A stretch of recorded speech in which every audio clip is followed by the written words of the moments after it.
L'exposition Titanic a ouvert ses portes le 18 juillet 2023, mettant en vedette des objets remontés des fonds marins, notamment par le plongeur français Paul-Henri Nargeolet, disparu le 18 juin lors d'une visite de l'épave à bord du Titan, un submersible de tourisme. L'exposition Titanic, dont l'ambiance est très pesante, offre ainsi aux visiteurs une plongée dans l'histoire tragique de ce paquebot emblématique, tout en rendant hommage à ceux qui ont dédié leur vie à explorer et préserver le patrimoine de cette tragédie maritime. L'exposition restera ouverte du 18 juillet au 10 septembre prochain à Paris Expo Porte de Versailles avec des objets authentiques qui racontent de véritables histoires de personnes ayant vécu le drame du Titanic.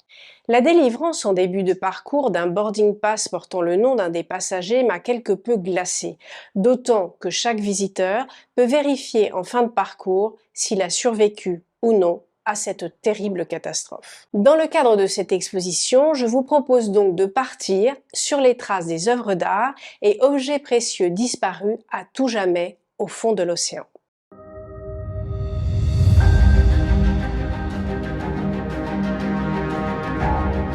Le Titanic était un paquebot britannique réputé pour sa taille imposante et sa prouesse technologique. Le Titanic, construit par la White Star Line, était conçu pour être un navire de luxe surpassant tous les autres.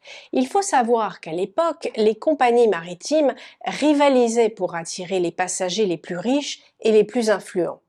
Pour maintenir sa réputation d'opulence, le Titanic était doté d'intérieurs somptueux et d'aménagements luxueux avec des meubles, des objets d'art de grande valeur qui sont d'ailleurs dans l'exposition reconstituée. En plus de cela, le Titanic avait la réputation d'être insubmersible, ce qui a suscité un grand engouement autour de son voyage inaugural et de ce fait, de nombreuses œuvres d'art et d'objets précieux ont pris place à bord. Une autre raison pour laquelle tant de biens précieux étaient à bord s'expliquait par le fait que le Titanic offrait différents types de cabines.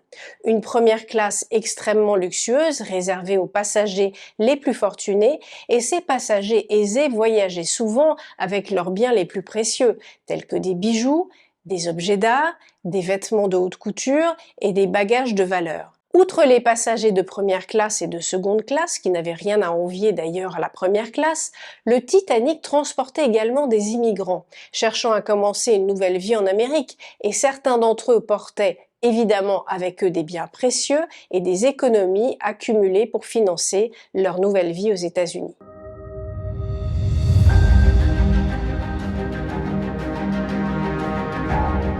Le 10 avril 1912, le Titanic quitte Southampton en Angleterre pour son voyage inaugural à destination de New York aux États-Unis. À son bord, il transporte environ 2224 passagers et membres d'équipage. Le navire fait escale à Cherbourg en France et à Queenstown en Irlande pour embarquer plus de passagers.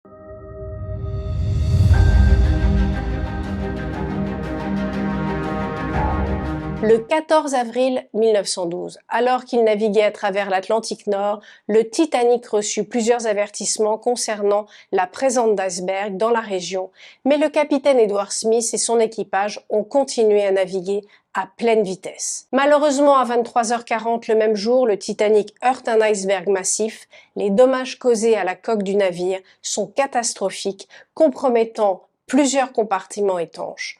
En moins de 3 heures, le paquebot majestueux sombre dans les eaux glaciales de l'Atlantique Nord. En raison d'un manque de canaux de sauvetage et d'un entraînement insuffisant pour faire face à une telle catastrophe, la tragédie s'aggrave. Seuls 706 survivants ont été secourus par le Carpathia qui a répondu à l'appel de détresse du Titanic. Au fil des ans, l'histoire du Titanic est devenue donc légendaire avec de nombreux films, livres et documentaires qui ont raconté cet événement tragique. Alors, quelles sont les œuvres majeures disparues avec le Titanic ?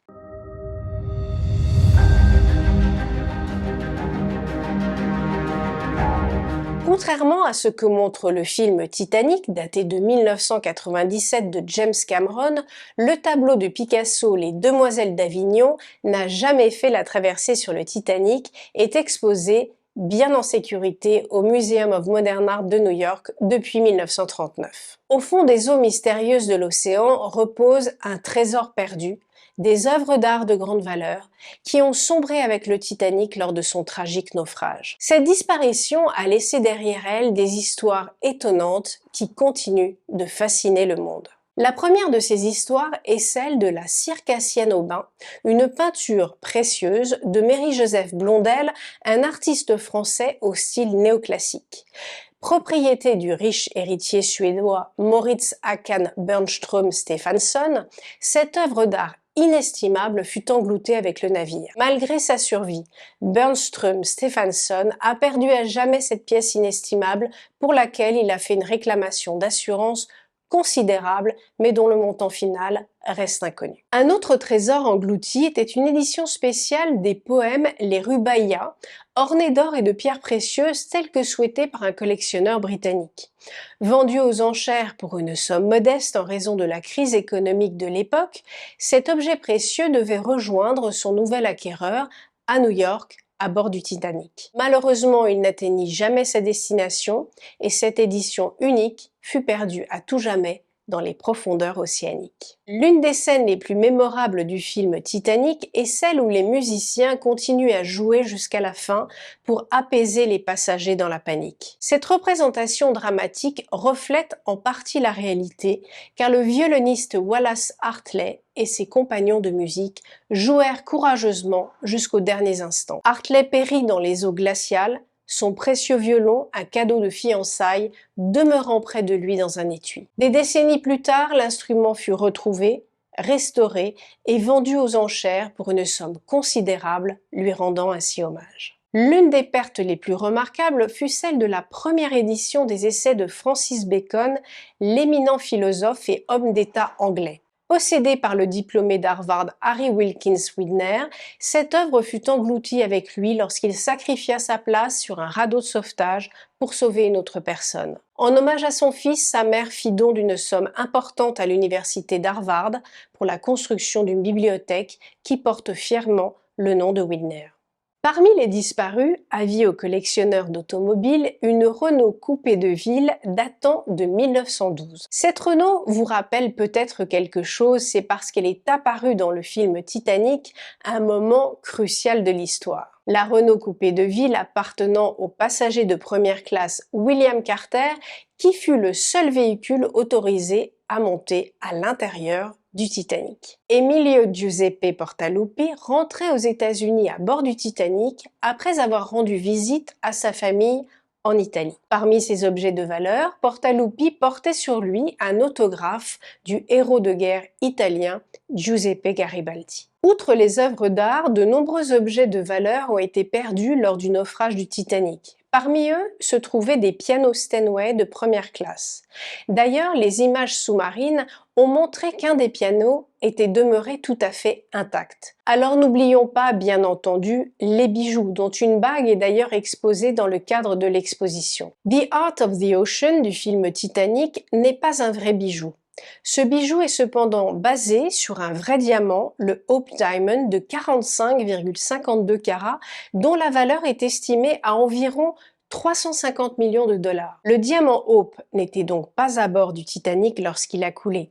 Il appartenait à la mondaine de Washington, Madame Evelyn McLean, qui n'a jamais embarqué sur le Titanic. Notons également les porcelaines. Chaque classe du Titanic avait un différent ensemble de porcelaine et la plupart de cette vaisselle est encore intacte au fond de l'océan. Des reproductions de cette vaisselle ont été vendues aux enchères en 2012 et la valeur de la collection entière était estimée à 189 millions de dollars. Alors, si récemment une lettre rédigée la veille du naufrage et jetée dans une bouteille à la mer a pu être retrouvée par la famille d'une victime, tout n'a malheureusement pas pu être retrouvé, dont des objets qui auraient valu aujourd'hui une véritable fortune.